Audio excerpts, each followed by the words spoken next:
परिचय। बच्चों, आज हम जानते हैं कि हमें जीवन के लिए ऊर्जा की आवश्यकता होती है और भोजन ऊर्जा का प्राथमिक स्रोत है। आप जानते हैं कि भोजन की पाचन क्रिया मुख से ही प्रारंभ हो जाती है, लेकिन ऊर्जा अवशोषण की प्रक्रिया प्रमुख रूप से छोटी आंत में शुरू होती है। हाँ, भोजन मुख के बाद ग्रसिका से होकर अमाशय में जाता है, जहां प्रोटीन का पाचन शुरू होता है और उसके बाद भोजन छोटी आंत में प्रवेश करता है, जहां से अपचित भोजन बड़ी आंत में चला जाता है और उसके बाद मल द्वार के द्वारा शरीर से बाहर उत्सर्जित किया जाता है। भोजन के पाचन के बाद पचित भोजन से पोषक अवशोषित कर लिए जाते हैं। इसलिए इस मॉड्यूल में हम पाचन एवं अवशोषण के विषय में सीखेंगे।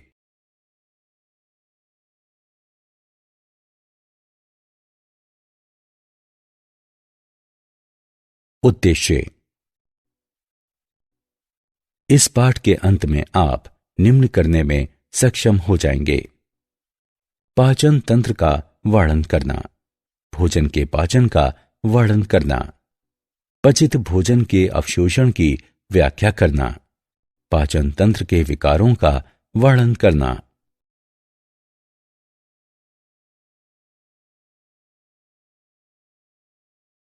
पाचन तंत्र।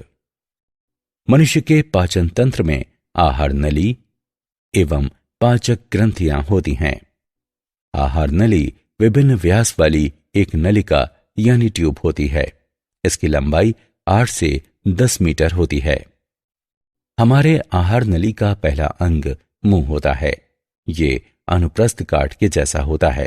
ये 2 कोमल ओष्ठों, ऊपरी और निचला, इन दोनों से बंद होता है।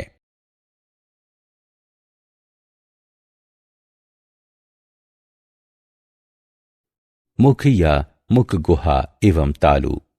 मुख या मुख गुहा, इसमें पर्याप्त जगह होती है, जो ऊपर से तालु, नीचे से गले और दोनों किनारों पर जबड़े से घिरी होती है। तालु ये मुख गुहा के छत का काम करती है तथा इसको नासिका कोश से अलग करती है। ये 2 भागों में विभाजित होती है: कठोर तालु और कोमल तालु। कठोर तालु, इसे अस्थियों द्वारा सहारा प्रदान किया जाता है और इस पर झुर्रियां कहलाने वाले अनुप्रस्थ कटक होते हैं। ये चर्वण के दौरान भोजन को सही स्थिति में रखते हैं। कोमल तालु, ये तालु का पश्च भाग है। इसकी चिकनी सतह के कारण भोजन निगलना आसान हो जाता है। इसका पश्च स्वतंत्र सिरा एक छोटे से फ्लैप, अली जिह्वा या मृदु तालु के रूप में नीचे लटकता रहता है।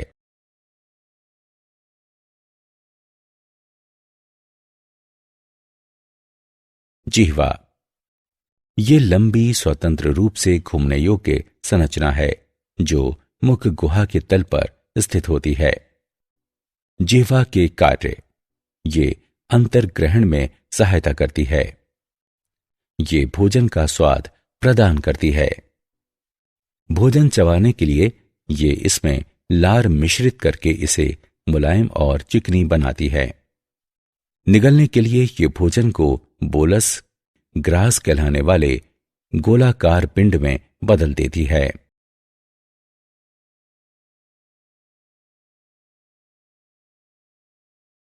दांत। दांत अर्धवृत्ताकार चाप के रूप में दोनों जबड़ों पर स्थित होते हैं।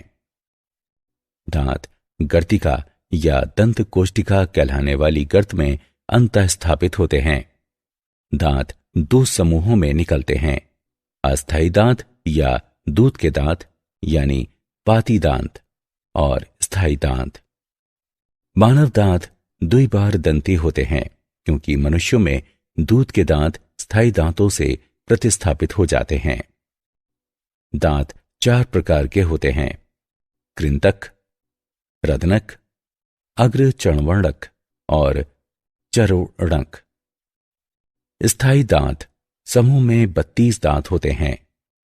अक्षर I, C, पी, एम और एम क्रमशः कृंतक, रदंतक, अग्र, चर्वणक और चर्वणक को दर्शाते हैं। मनुष्यों के दांतों की व्यवस्था को एक दंत सूत्र द्वारा निरूपित किया जा सकता है।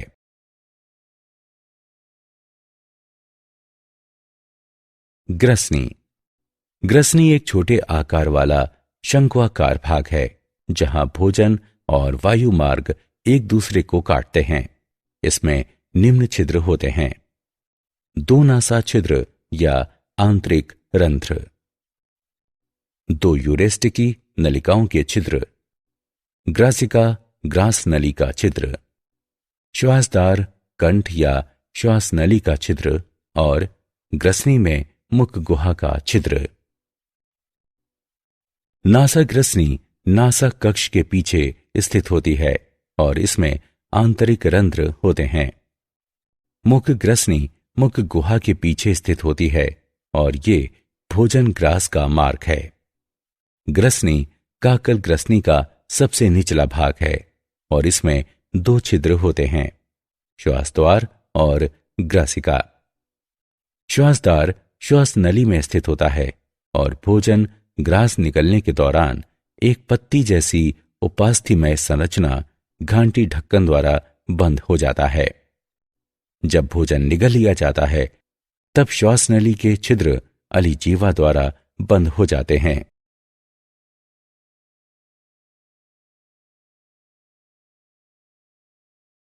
अमाशय। अमाशय उदर गुहा के ऊपरी भाग में डायाफ्राम के नीचे स्थित होता है। अमाशय का बड़ा भाग बाईं ओर स्थित होता है। अमाशय को निम्नलिखित भागों में विभाजित किया जा सकता है: जठरागम भाग। ग्रासिका जठरागम कहलाने वाले एक छिद्र द्वारा जठरागम भाग में खुलती है। ये जठरागम रोधनी नामक एक कपाट द्वारा घिरा होता है। ये जठरागम कपाट के ऊपर उभरा हुआ होता है और फंडस कहलाता है। काप्रस या काय, ये अमाशय का मध्य भाग है। जठर निर्गमी भाग, ये अमाशय का निचला भाग है जो छोटी आंत में खुलता है।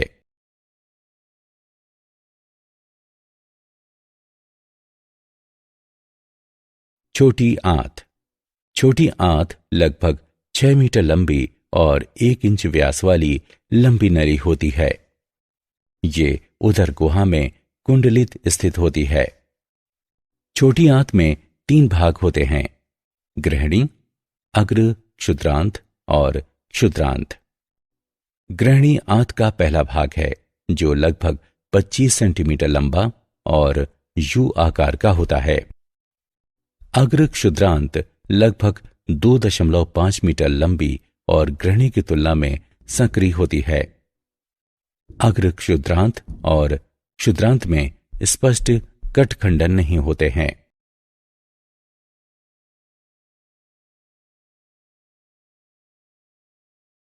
बड़ी आंत। बड़ी आंत छोटी आंत से विस्तृत होती है। इसमें अंधनाल, वृहदांत्र और मलाशय होते हैं। बड़ी आंत अंधनाल से शुरू होती है और ये एक बड़ा थैला है जो छोटी आंत से अपशिष्ट पदार्थ प्राप्त करता है। अंधनाल वृहदांत्र तक जाती है जिसे 3 भागों में विभाजित किया गया है: आरोही, अनुप्रस्थ और अवरोही भाग। और अंत में ये मलाशय में खुलती है जो मलद्वार द्वारा बाहर खुलता है।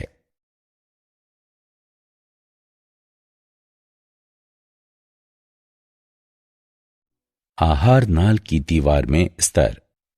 आहार नाल की दीवार में 4 स्तर होते हैं: सिरोसा, मस्कुलरिस, सबम्यूकोसा और म्यूकोसा। सिरोसा सबसे बाहरी परत है जो कुछ संयोजी ऊतकों से बनी होती है। पाचन तंत्र में मस्कुलरिस आंतरिक वर्तुल और बाह्य अनुदैर्ध्य चिकनी पेशियों की बनी होती है। आंतरिक वर्तुल परत तंग सप्रेल में व्यवस्थित होती है जबकि बाह्य अनुदैर्ध्य परत शिथिल सप्रेल में व्यवस्थित होती है।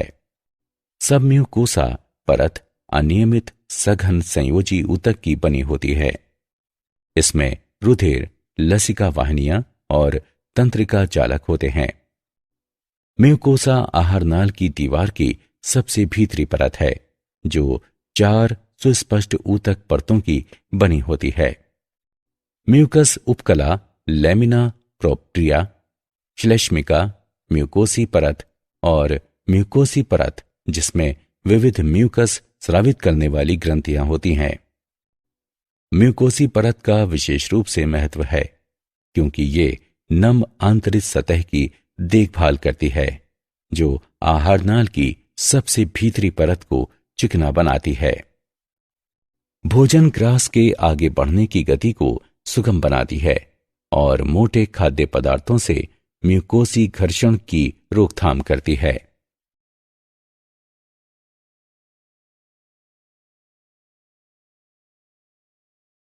पाचन ग्रंथियां। आहारनाल से संबंधित 3 पाचन ग्रंथियों में लार ग्रंथियां, यकृत और अग्नाशय शामिल होते हैं। 3 जोड़ी लार ग्रंथियां होती हैं, जो कर्णपूर्व, अधोजंभ या अवचिम्बुकीय और अधोजिह्वा हैं। ये लार स्रावित करती हैं, जो वाहिनियों से होकर मुख में पहुंचती हैं। लार में एमाइलेज एंजाइम होता है, जो स्टार्च के जल अपघटन को उत्प्रेरित करता है। यकृत शरीर की सबसे बड़ी ग्रंथि है। ये उदर के ऊपरी भाग में ठीक डायाफ्राम के नीचे स्थित होता है। यकृत पालिका यकृत की संरचनात्मक इकाई है और इसमें यकृत कोशिकाएं होती हैं। प्रत्येक पालिका को आच्छादित करने वाला पतला संयोजी ऊतक ग्लिन्सस पालिका कहलाता है। पित्तरस यकृत की कोशिकाओं द्वारा स्रावित किया जाता है और पित्ताशय में जमा होता है। पित्तरस पीला, हरा, प्रकृति में क्षारीय होता है। पित्त वसा का इमल्सीकरण करता है, जिससे उसे छोटे कणों में तोड़ने में मदद मिलती है। पित्ताशय की नलिका और यकृत नलिका मिलकर मूल पित्त वाहिनी बनाती हैं। अग्नाशय शरीर का दूसरा सबसे बड़ा भाग है। ये अग्नाशयी रस स्रावित करता है, जिसमें पाचन एंजाइम होते हैं। इनमें प्रोटीन के विखंडन के लिए ट्रिप्सिन और काइमोट्रिप्सिन तथा पॉलीसैकेराइड इत्यादि के विखंडन के लिए एमाइलेज शामिल हैं।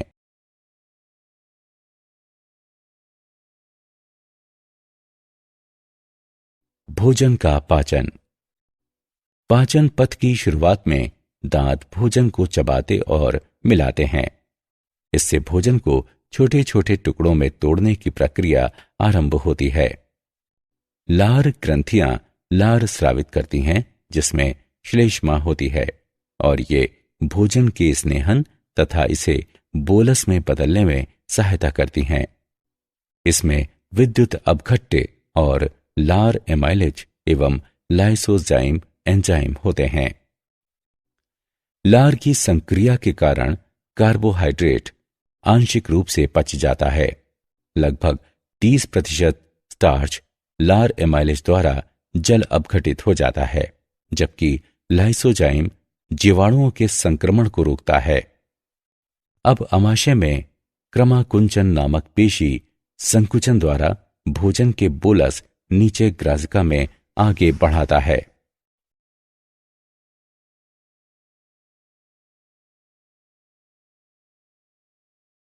भोजन का पाचन। इसके बाद भोजन आमाशय में पहुंचता है। आमाशय की पेशी दीवार की ब्लोडन गति के कारण भोजन अम्लीय जठर रस के साथ मिश्रित हो जाता है और ये काइम कहलाता है। आमाशय का अस्तर हाइड्रोक्लोरिक अम्ल तथा प्रोटीन का पाचन करने वाला पेप्सिन नामक एंजाइम उत्पन्न करता है। काइम भोजन जठर निर्गम अवरोधी या वाल्व के माध्यम से धीरे धीरे छोटी आंत में पहुंचता है। छोटी आंत को 3 भागों में विभाजित किया गया है: गृहिणी, अग्र क्षुद्रांत और क्षुद्रांत। कायम यकृत से निकलने वाले पित्त अग्नाशय के पित्ताशयी रस और एमाइलेज पाचन रसों के साथ मिल जाता है तथा अन्य आंत्रीय एंजाइम जैसे कि माल्टेस, लैक्टेस और सुक्रेस कायम को विखंडित कर देते हैं।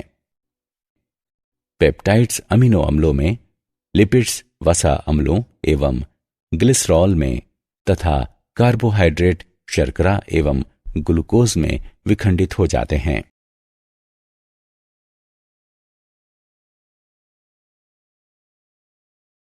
भोजन का पाचन। अपचित तथा अनावशोषित भोजन बड़ी आंत में चला जाता है। बड़ी आंत का कार्य अपचनीय भोज्य पदार्थ से जल अवशोषित करना है तथा ये श्लेष्मा भी स्रावित करती है, जो बहिक्षेपण के लिए अपशिष्ट भोजन कणों को स्नेहन प्रदान करती है। अनावशोषित और अपचित पदार्थ मल पदार्थ कहलाते हैं। शरीर से मल पदार्थ का त्याग गुदा द्वारा किया जाता है।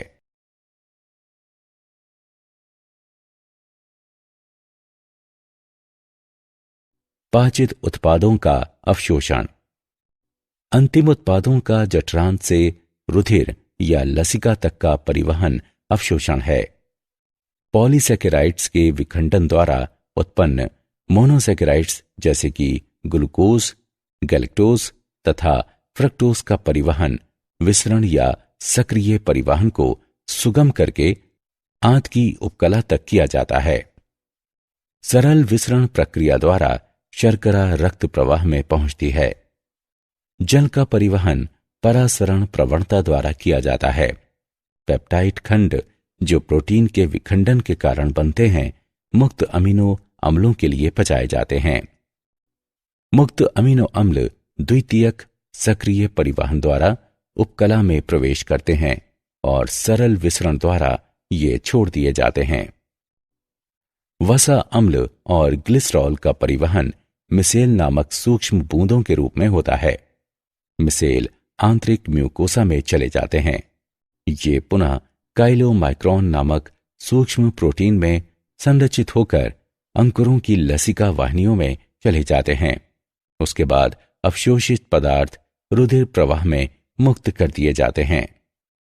सभी अवशोषित पदार्थ ऊतक और अंगों में समाविष्ट हो जाते हैं और ये प्रक्रिया स्वांगीकरण कहलाती है।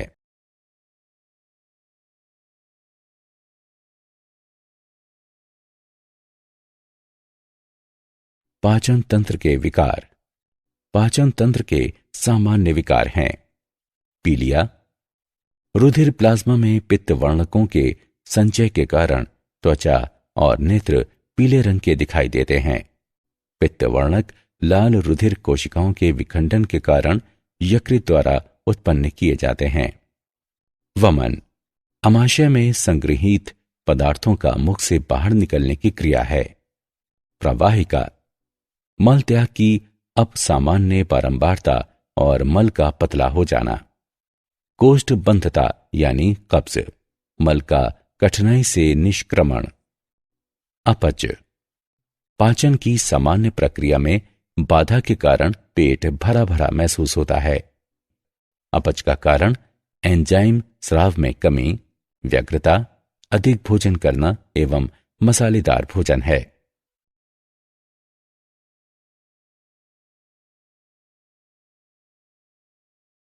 क्या आप जानते हैं north Carolina school of medicine विश्वविद्यालय के नए अध्ययन से पता चलता है कि आंत में रहने वाले कुछ सूक्ष्म जीव भोजन की समान मात्रा से अधिक कैलोरी निकालने के लिए परपोषी जीव को अनुमति देकर आहार वसा के अवशोषण को बढ़ा देते हैं। एलईडी फोटोथेरेपी प्रणाली का उपयोग भारतीय अस्पताल में किया जाता है। इसमें पीले रंग के प्रकाश का उपयोग नवजात शिशुओं में पीलिया के उपचार के लिए किया जाता है।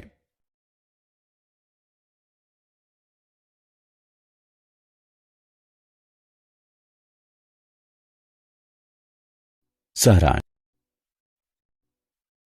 आइए हमने जो कुछ सीखा है उसे संक्षेप में दोहराएं।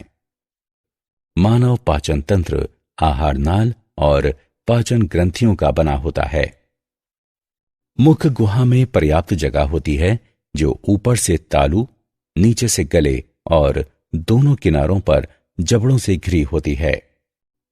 दांतों के स्थायी समूह में 32 दांत होते हैं। ग्रसनी एक छोटे आकार वाला शंक्वाकार भाग है जहां भोजन और वायु मार्ग एक दूसरे को काटते हैं। अमाशय को जठरागम भाग, काप्रस या काय और जठर निर्गमी भाग में विभाजित किया जा सकता है। छोटी आंत में ग्रहणी, अग्र क्षुद्रांत और क्षुद्रांत होते हैं।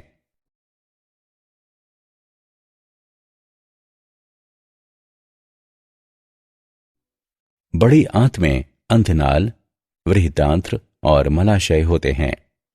आहार नाल की दीवार 4 स्तरों सिरोसा, मस्कुलरिस, सबम्यूकोसा और म्यूकोसा की बनी होती है। लार ग्रंथियां यकृत और अग्नाशय पाचन ग्रंथियां हैं। अंतिम उत्पादों का जठरांत से रुधिर या लसिका तक का परिवहन अवशोषण है। पाचन तंत्र के सामान्य विकार पीलिया, वमन, प्रवाहिका, कब्ज और अपच हैं।